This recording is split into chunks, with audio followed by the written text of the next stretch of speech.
సౌకర్యాలు లేకపోవడం 100% అండి. పాశ్చాత్య దేశాలు చూస్తే ఎలా ఉన్నాయి, అక్కడ రిజర్వేషన్స్ పెట్టారా, అంత పైకి ఎందుకు వెళ్తున్నా? ఈ రోజు మన దేశం నుంచి మన వాళ్ళు, చదువుకున్న వాళ్ళు, తెలివి ఉన్న వాళ్ళు, మంచి మంచి మేధావులు పాశ్చాత్య దేశాలకు ఎందుకు వలస వెళ్తున్నారు? ఇక్కడ వాళ్ళకి సరి అయిన స్థానం దొరకక ప్రభుత్వం మాట్లాడితే ఓసీ, ఎస్సీ, ఎస్టీ అవన్నీ రిజర్వేషన్లు పెట్టి అణగ తొక్కి జనాలని నాశనం చేసి మా ఓట్లు కావాలన్నప్పుడు మా ఇళ్లలోకి వస్తారు. మరి మేము ఈ భూమి మీద పుట్టలేదా? మాకు అర్హత లేదా?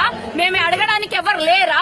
ఇన్నాళ్ళు ఊరుకున్నాము, సరే పెడతారు కదా, అమ్మ అడగందే పెట్టదా అనే విధంగా మేము ఇన్నాళ్ళు ముందుకెళ్తే ఇప్పుడు వచ్చేసరికి ముస్లిం రిజర్వేషన్ అంటారు 5% నుంచి 12%. వాళ్ళు ఎంత ఉందండి మెజార్టీ? మేమున్నది 21%. మరి మాకేమిచ్చారు ఇప్పటి వరకు? ప్రభుత్వం ఇంతవరకు చెల్లం లేదు. మేము మొన్న పాదయాత్ర చేశాము, ధర్నాలు చేశాము, ఇన్ని చేశాము.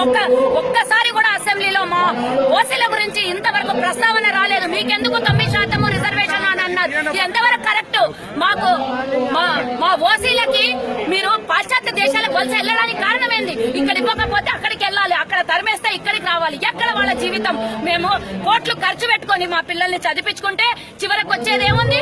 అన్నం తినడానికి అన్నం లేదు, ఉండడానికి ఇల్లు లేదు, కట్టుకోవడానికి గుడ్డ లేదు. వాళ్ళు పరిస్థితి ఎట్లా ఉందంటే వ్యాపారాలు లేవు, ఉద్యోగాలు లేవు, పొలాలు లేవు, అన్ని రకాలుగా నాశనం అయిపోయి పిల్లలు వ్యాపారాలు చేయాలంటే మేము ఇంత డిగ్రీలు చదువుకొని మళ్ళీ వచ్చి ఇక్కడ వ్యాపారాలు చేయాలంటారు. బయట దేశానికి వెళ్తే కోట్లు పోయాలి. ఎక్కడి నుంచి తేవాలండి ఈ డబ్బు? ప్రభుత్వానికి ఓట్లు మేమేయాలి, అడుక్కు తినాలా? అగ్రవర్ణాలంటే ఈ రోజు అండరాని వాళ్లలాగా కనబడుతున్నారా? ఇది ప్రభుత్వం గ్రహించాలి. ఏ ప్రభుత్వానికి కూడా వ్యతిరేకంగా రైట్ అంటే ఇది అగ్రవర్ణ